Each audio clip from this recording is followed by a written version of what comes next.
Vamos a hablar de jubilaciones. Atención acá.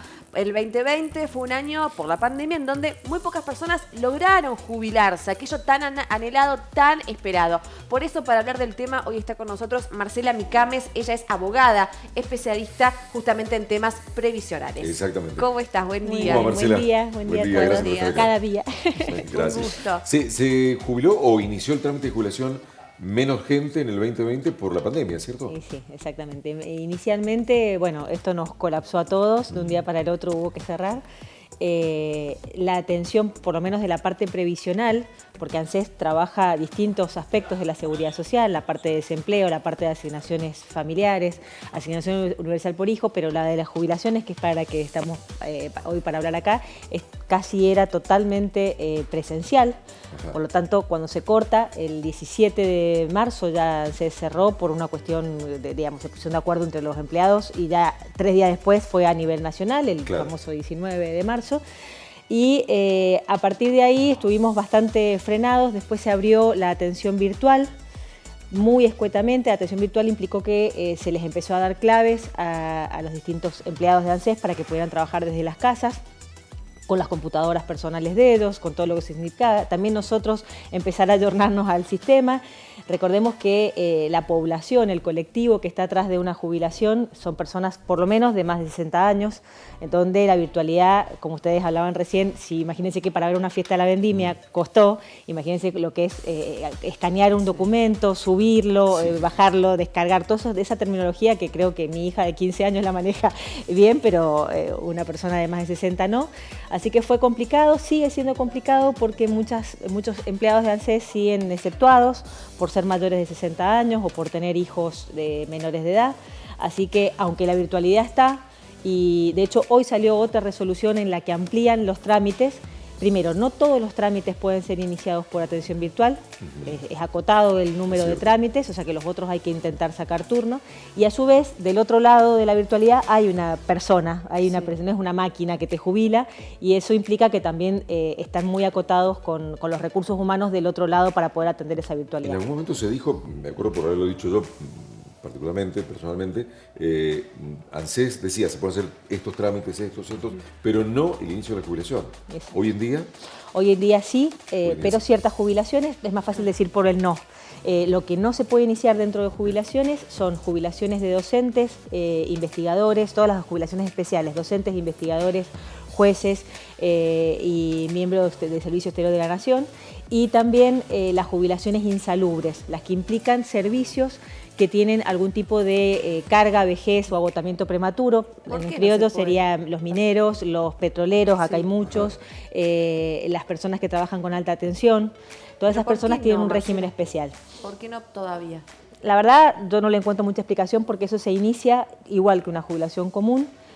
Sí tiene un trámite posterior, que es que como la certificación de servicios dice esta persona hizo un trabajo especial, insalubre, lo cual implica que después se va a jubilar con menos edad o menos servicios. Por eso la insalubridad marca eso, menos edad y menos servicios.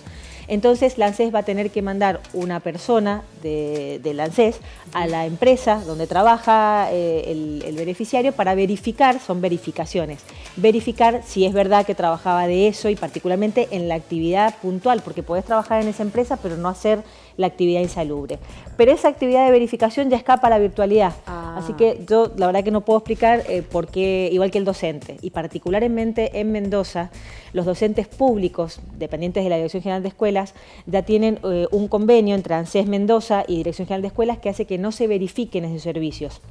Entonces, si viene certificado por la Dirección General de Escuelas, vas a tener que escanear la certificación y subirla y directamente quedaría aprobado. Quizás por una cuestión de ser cautos, porque son servicios que hay que revisarlos muy bien, porque le estás permitiendo a la persona jubilarse antes o mejor a nivel cálculo del haber, entonces eso quieren te iba a verificar. preguntar, Marcela, teniendo en cuenta todo este contexto, ¿conviene jubilarse? ¿Conviene aceptar la prórroga? Viste que en algunos casos tenés la prórroga de 5 años, vos la podés dar de baja antes, o ¿conviene jubilarse ahora, ir a lo seguro?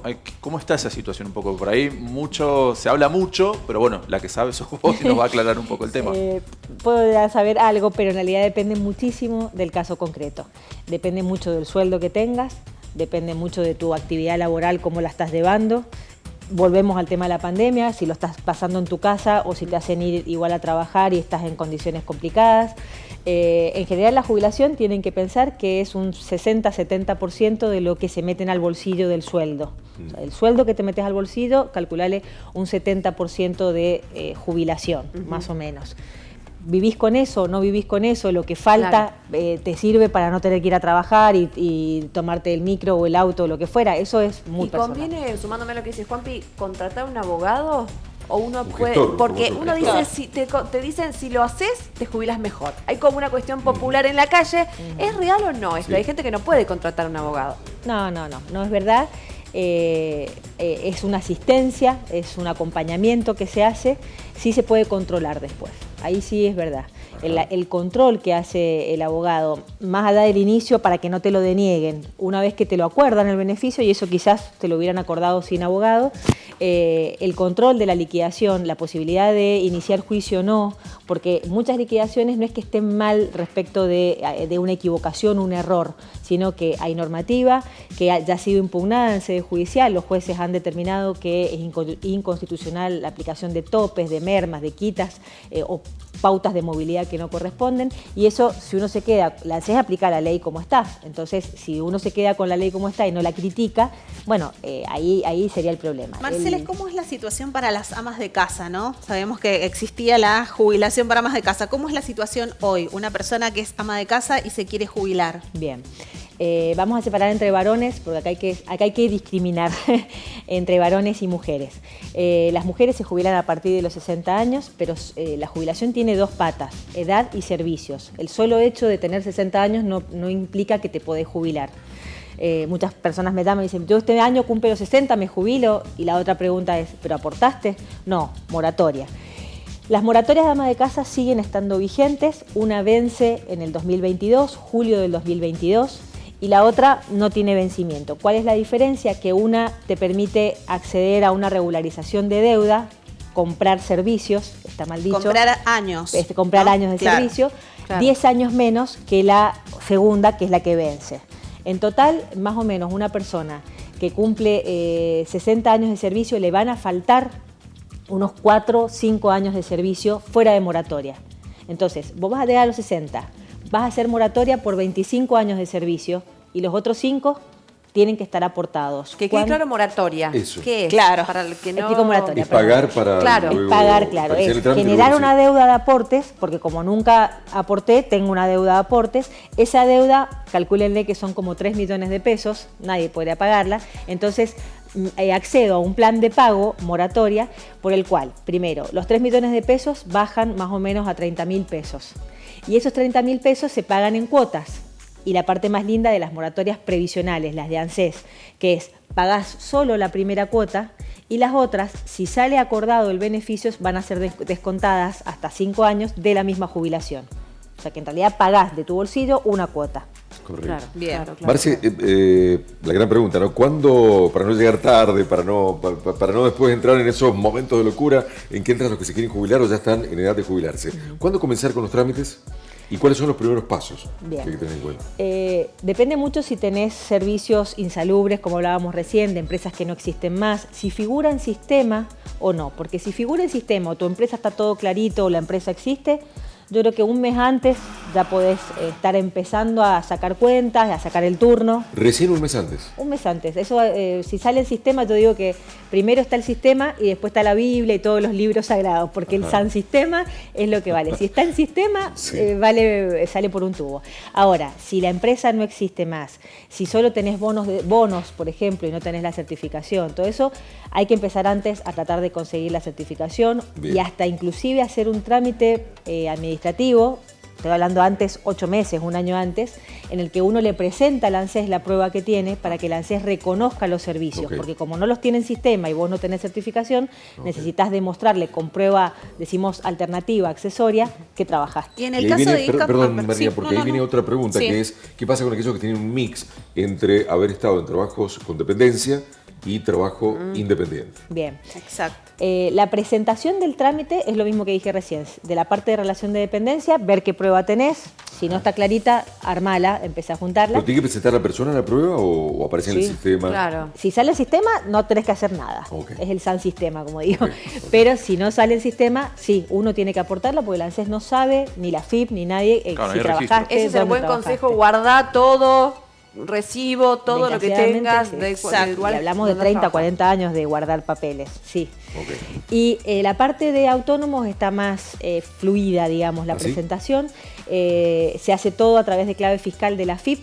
La FIP sería como el patrón tuyo, el empleador que certifica que trabajaste o que no trabajaste o que aportaste, mejor dicho, y si debes, le pagás a la FIP. Con moratoria o sin moratoria, pero lo pagás. Y ahí se me ocurren mil preguntas, bueno, pues yo soy concretamente independiente y pienso, ¿qué se toma luego para el cálculo de lo que voy a cobrar? Lo que más facturé, el periodo que más facturé, ¿cuál es el cálculo? Bueno, si es de autónomo, se calcula todas las categorías de autónomo que tuviste en toda tu historia. Eso es para que no haya especulación y no te inscribas en una mejor categoría al final de tu historia laboral. Ok. Entonces, a valor actual, se toma lo que vale la categoría, la primera que tuviste, la otra, todo promediado. Ajá. ¿De qué? El autónomo no tiene sueldo. Entonces, pagás un aporte, pero ¿qué sueldo Correcto. tiene? Tiene una renta ficticia fijada por el mismo Estado. Que hay que decirlo, están desactualizadas hasta el 2009. A partir del 2009 se empezaron a actualizar, pero arrastran una desactualización que esa parte es la que decía yo recién que hay que hacer juicio, sobre todo para las categorías D para arriba. Esas están desactualizadas, ahora sí están actualizadas, pero venían arrastrando una Claro. desactualización que no se arregló. Eso es lo que se va a tomar para el autónomo. Ahora, si tenés mezcla de los dos servicios, y vamos a hablar con el chef acá, es como una ensalada. Una ensalada de... bien. Yo dije, tiene la mezcla también. Bueno, Está jubilado, el cálculo de jubilado. no me lo jubilen a Santa El joven ya se jubila. porque lo Claro. necesitamos de acá a muchos años. Él me va a corregir, va a ser una ensalada bien fea, una ensalada de lechuga y de papa. A ver. Una se pela, se cocina. La lechuga no la pelás, no la cocinás, haces un desastre si haces eso. Bueno, también son dos ensaladas que después las voy a juntar en, Sí. en un solo bono de sueldo. Sí. Entonces, al autónomo lo jubilo con las rentas de autónomos que tuvo. Me olvidé de decirles que si sos monotributista, no. Eso te iba a Categoría preguntar, Z monotributo. o categoría A, el monotributo paga lo mismo para jubilación. Paga más o menos de la parte tributaria del monotributo, porque el monotributo es un tributo que tiene la parte tributaria, la parte de obra social y la parte de jubilación. Correcto. Pero la parte de jubilación es siempre la misma, para la categoría más cara o para la otra. Así que el monotributo se jubila siempre con la mínima. O sea, siempre con la mínima. O sea, si yo me pongo en la última categoría de los últimos años, igual me voy a jubilar con la mínima siendo monotributista. Exacto. porque Aunque estás haya pagando facturado más, un montón, no importa. porque pagaste un montón la parte de IVA y No me ganancias. estás dando una muy buena La parte noticia. tributaria. Es malísima No, porque noticia. hay mucha gente, es Pésima, verdad, hay claro. mucha gente que especula los últimos años, Ah, viste bien. que en algunos casos es el promedio de los últimos Claro. 10 años. Dice, bueno, en los últimos años pago el monotributo más alto para jubilarme Claro, mejor. exacto. No, es la claro, misma. En el monotributo no, en el autónomo sí, pero está desactualizado, va a haber que hacer juicio. De hecho, si no me equivoco, ahora estarían por jubilarse los primeros monotributistas 100%, porque el monotributo arranca en los 90, o sea que ahora estarían por jubilarse aquellos que toda su vida fueron monotributistas y no están mixtos, digamos. Exacto, octubre del 98 empezó el monotributo. Y entonces esa ensalada, como dijimos, de autónomo es de todas las categorías, si sos autónomo, de monotributo también de todas las categorías, pero siempre va a ser lo mismo, no los últimos 10 años, y de la renta. Mientras que, ahora vamos a la ensalada de papa, es la parte de la relación de dependencia. Ahí agarro toda la relación de dependencia, de ahí calculo los últimos 10 años nada más de los sueldos que tuviste, no rentas, sueldos.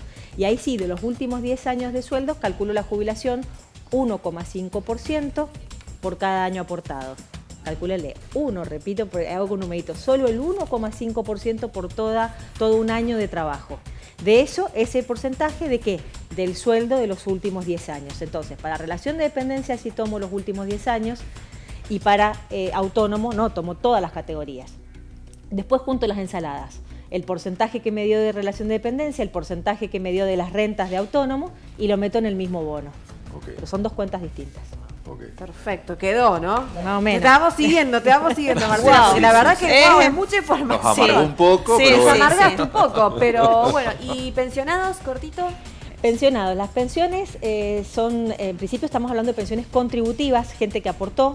La no contributiva es sin aportes y son muy escuetas y en realidad el dinero sale de desarrollo social. Lo gestionan CES, pero sale por otro lado. La parte contributiva del que aportó puede ser un causante que haya estado, o sea, un fallecido que haya estado jubilado, esa es una pensión derivada de la jubilación. Si la jubilación era buena, tu pensión va a ser buena. Si era mala, va a seguir siendo igual de mala, va a haber que arreglarla. Entonces, la pensión derivada, que es para la cónyuge conviviente, él o la cónyuge conviviente, hijos menores de edad o hijos mayores de edad discapacitados, incapacitados en realidad para el trabajo, 70% de lo que cobraba el causante, el jubilado. 70%, mientras que repartido entre ellos. Si hay hija y viuda, se reparten entre ellos, es una pensión que es el 70%. Y entre ellos se va repartiendo, que la ley establece la repartija como es. Ahora, si era una persona que estaba en actividad, que estaba trabajando, hay que distinguir muy claro que haya estado regular. Una persona que trabajó hace mucho, pero murió cuando ya no trabajaba, no tiene derecho a pensión, se puede lograr por juicio, pero no se va a lograr por las vías administrativas. Si estaba trabajando cuando falleció y dentro de los últimos 3 años, es medio complicada la regularidad, pero tengan en cuenta que tiene que haberse muerto trabajando o más o menos teniendo un trabajo en los últimos 3 años, del promedio de esos sueldos que tuvo, se le va a pagar el 70%. Es el 70% del sueldo, no de la jubilación. Es mejor la pensión. Marce, cortita, pues es una duda recurrente. Mujer que queda viuda y cobre la pensión de su marido, ¿puede tramitar su jubilación de ama de casa o no? Sí puede, son totalmente compatibles. El único problema es que si la de ama de casa, como me decís, usa moratoria, ahí vamos con 2. Una de las moratorias, la más cortita, la que no te deja comprar mucho, te exige que pagues la deuda de contado, con quitas, mucho más barata, pero de contado. Y la otra moratoria te dice, pagala como quieras, pero siempre y cuando la pensión que estás cobrando no exceda del monto de la mínima. Si lo excede, no te van a dejar, vamos a juicio. Perfecto. Y yo tengo una pregunta sobre eso que acaba de consultar Juan Pablo. Fallece esa mujer que queda recibiendo esa pensión. ¿Sigue trasladándose ese beneficio al hijo o a la hija o no? ¿O ahí termina? O al marido. En principio, los hijos tienen derecho en la medida que sean menores de edad o mayores de edad discapacitados. Si no, no es un derecho hereditario esto. Esto no es una heredad. Una cosa son los derechohabientes previsionales y otra cosa son las personas que tienen derecho hereditario.